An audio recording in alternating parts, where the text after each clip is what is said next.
Iran এবং ইসরায়েলের যুদ্ধের ফলাফল হবে মুসলমানদের বিজয় ইনশাআল্লাহ। এই বিজয় এত সহজ হবে না। সংঘাত পুরো মিডল ইস্টে ছড়িয়ে পড়বে।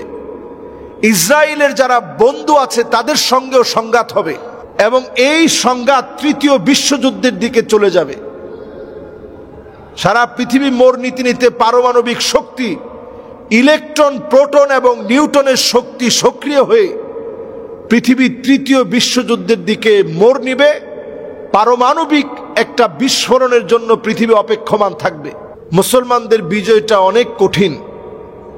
হাদিসের মধ্যে আসছে শেষ জামানায় এমন হবে টাকনু পর্যন্ত মুসলমানদের রক্ত পৌঁছে যাবে, তারপর মুসলমানদের বিজয় হবে।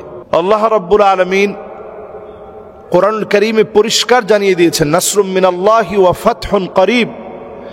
আল্লাহ রাব্বুল আলামিন অবশ্যই বিজয় দান করবেন, অবশ্যই মুসলমানরা বিজয়ী হবে আল্লাহ রাব্বুল আলামিনের সাহায্যে। বর্তমান ইরান এবং ইসরায়েলের যে পরিস্থিতি আমরা দেখছি, নবী সাল্লাল্লাহু আলাইহি সাল্লামের একটি হাদিস আমি স্মরণ করিয়ে দিতে চাই, ইউশিকুল উমাম আন তাদা আলাইহা কামা তাদা আল আকালা ইলা কাসআতিহা আও কামা ক্বালা আলাইহি সালাতু ওয়াস সালাম। নবীজি সাল্লাল্লাহু আলাইহি ওয়াসাল্লাম জানিয়েছেন, সারা দুনিয়া একত্রিত হয়ে যাবে মুসলমানদেরকে গিলে খাওয়ার জন্য। সারা দুনিয়াব্যাপী মুসলমানদেরকে মারবে, কাটবে, যার যার মতো করে মুসলমানদের মারামারি, মুসলমানদেরকে হত্যা করা, মুসলমানদেরকে শেষ করে দেওয়া। দস্তরখানায় যেমন অনেক ধরনের খাবার নিয়ে আমরা বসি, ঠিক দস্তরখানায় খাবার নিয়ে বসার মতো করে চতুর্দিকে মুসলমানদেরকে জুলম আর নির্যাতন করা হবে। এই জুলম আর নির্যাতন দিন দিন প্রকট আকার ধারণ করবে। সারা জায়গাতে মুসলমানদেরকে মারা হবে। মুসলমানদেরকে হত্যাযজ্ঞটা সবাই এমনভাবে করবে, দস্তরখানায় যেমন নানা আইটেমের খাবার রাখা হয়, সারা দুনিয়ার ভিতরে প্রান্তে প্রান্তে মুসলমানদেরকে মারা হবে। কখনো ইহুদিরা মারবে, কখনো খ্রিস্টানরা মারবে, কখনো হিন্দুরা মারবে, কখনো বৌদ্ধরা মারবে। সারা দুনিয়ায় মুসলমানরা জুলম আর নির্যাতনের মধ্যে মুসলমানরা নিপতিত হয়ে যাবে, নিমজ্জিত হবে, মাজলুম হবে মুসলমানেরা। এরপরে আল্লাহ রাব্বুল আলামিন মুসলমানদেরকে এরপরে বিজয় দিবেন। মুসলমানদের বিজয়টা অনেক কঠিন। হাদিসের মধ্যে আসছে শেষ জামানায় এমন হবে টাকনু পর্যন্ত মুসলমানদের রক্ত পৌঁছে যাবে, তারপর মুসলমানদের বিজয় হবে। বর্তমান ইরানের সঙ্গে সংগঠিত হওয়া ইসরায়েলের যে সংঘাত চলছে, ইরান কিন্তু একটার পর একটা মিসাইল দিয়ে জবাব দিচ্ছে। এই জবাব চলতে থাকবে দীর্ঘদিন ধরে। পৃথিবীর ভিতরে দুইটা মেরু তৈরি হবে। কেউ কেউ ইসরায়েলকে সমর্থন করবে প্রকাশ্যে, কেউ সমর্থন করবে গোপনে।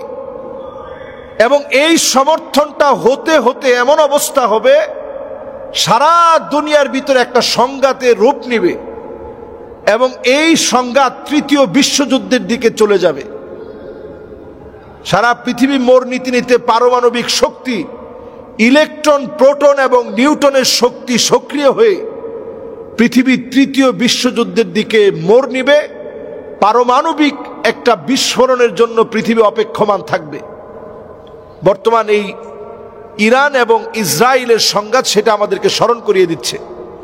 এই জন্য এই সময়ের দাবি অনুযায়ী আমাদের করণীয় হচ্ছে আমরা ঈমান নিয়ে আল্লাহর দ্বীন বিজয়ের জন্য সচেষ্ট হওয়া। যার যার জায়গা থেকে যে যেভাবে পারেন, ১৫০০ কিলোমিটার দূর থেকে যদি ইরান ইসরায়েলকে প্রতিহত করার জন্য যদি প্ল্যান নিতে পারে, আক্রমণের জবাব দিতে পারে, আমার আপনার ইমানি দায়িত্ব থেকে আমি আপনি কতটুকুন করছি। সুতরাং এই বর্তমান ইরান এবং ইসরায়েলের যুদ্ধের ফলাফল হবে মুসলমানদের বিজয় ইনশাআল্লাহ। এই বিজয় এত সহজ হবে না। সংঘাত পুরো মিডল ইস্টে ছড়িয়ে পড়বে। ইসরায়েলের যারা বন্ধু আছে তাদের সঙ্গেও সংঘাত হবে। কারণ বনি নদর, বনি কুরাইজা, বনি কায়নুকা, তিনটি গোত্রের সঙ্গে নবীজি তাদের সঙ্গে বসে তাদের সঙ্গে একত্রে আল্লাহর নবী সিদ্ধান্ত নিয়েছিলেন, ঐক্যবদ্ধ হয়েছিলেন যে আমরা তোমাদের রক্ষার জন্য, হেফাজতের জন্য দায়িত্ব নিলাম, তোমরাও আমাদের পক্ষে থাকবা। চুক্তি হয়েছিল তাদের সঙ্গে। এই চুক্তি ইহুদিরা সর্বপ্রথম ভঙ্গ করেছিল। পরবর্তীতে নবীজি সাল্লাল্লাহু আলাইহি সাল্লাম যতগুলো যুদ্ধ মদিনায় সংঘটিত হয়েছে, ততগুলো যুদ্ধের ভিতরেই তারা কোনো না কোনোভাবে মুসলমানদেরকে পিছন থেকে আঘাত করার চেষ্টা করেছে। ওসমান রাদিয়াল্লাহু তাআলা আনহু শাহাদত পর্যন্ত আপনি খুঁজে দেখেন, কোনো না কোনোভাবে তারা মুসলমানদেরকে আব্দুল্লাহ বিন সাবার নেতৃত্বে কখনো বিভিন্ন ইহুদি গোষ্ঠী দ্বারা মুসলমানরা নির্যাতিত হয়েছে। এবং নবীজি সাল্লাল্লাহু আলাইহি সাল্লাম 6 মাস পর্যন্ত অসুস্থ ছিলেন। লাবিদ বিন আসাম নামে ইহুদি একজন জাদু করার প্রভাবের কারণে, তার ব্ল্যাক ম্যাজিকের কারণে, সিহরে আসওয়াদের কারণে নবীজি সাল্লাল্লাহু আলাইহি সাল্লাম 6 মাস পর্যন্ত অসুস্থ ছিলেন। পেয়ারা হাদিরিন, এজন্য আমরা ঠিক এই মুহূর্তে বলতে চাই, তারা সংঘাতময় যে পরিস্থিতির ভিতরে আছে, এই পরিস্থিতি তাদেরকে অধঃপতনের দিকে নিয়ে যাবে। ইহুদিদের জন্য এমন সময় আসবে, একটা বালুকণা পর্যন্ত বলবে ওয়ারা ইহুদি, আমার পিছনে তারা লুকিয়ে আছে, ফাকতুলহু, এখনই তার গর্দান উড়িয়ে দাও, তার বেঁচে থাকার কোনো অধিকার নাই, সারা দুনিয়া থেকে তারা নিশ্চিহ্ন হয়ে যাবে ইনশাআল্লাহ। আসসালামু আলাইকুম ওয়া রাহমাতুল্লাহি ওয়া বারাকাতুহু। আলোর পথে 24 24 ঘন্টা শুধু ইসলাম প্রচার।